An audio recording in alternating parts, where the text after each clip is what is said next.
যেটা এখন ফেস করতেছি, যে পরিস্থিতি ফেস করতেছি।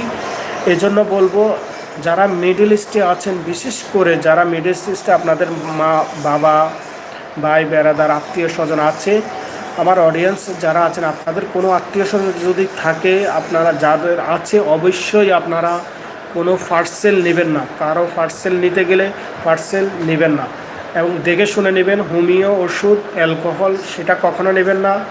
কোথাও পাউডার জাতীয় কোনো ওষুধ কখনো নেবেন না। যদি মেডিসিন জাতীয় কোনো ওষুধ নেন, ডাক্তারের প্রেসক্রিপশন ছাড়া নেবেন না। এটা আমার রিকোয়েস্ট থাকবে, কারণ আমার মতো আর কেউ যাতে বিপদে না পড়ে। যাতে Kuwait airport, Dubai airport, Saudi airport থেকে, ওমান এয়ারপোর্ট থেকে, বাহারান এয়ারপোর্ট থেকে যাতে আর কোনো বাংলাদেশি বা কোনো কোনো প্রবাসী ভাই, যেমন পাকিস্তানি আছেন, বাংলাদেশি আছেন, ইন্ডিয়ার আছেন, অসংখ্য ফ্রেন্ড আছেন, বিভিন্ন দেশের ফ্রেন্ড আছেন, আপনারা যাতে বিপদে না পড়েন। তাই প্লিজ, পরিস্থিতি মিডল ইস্টে প্রচুর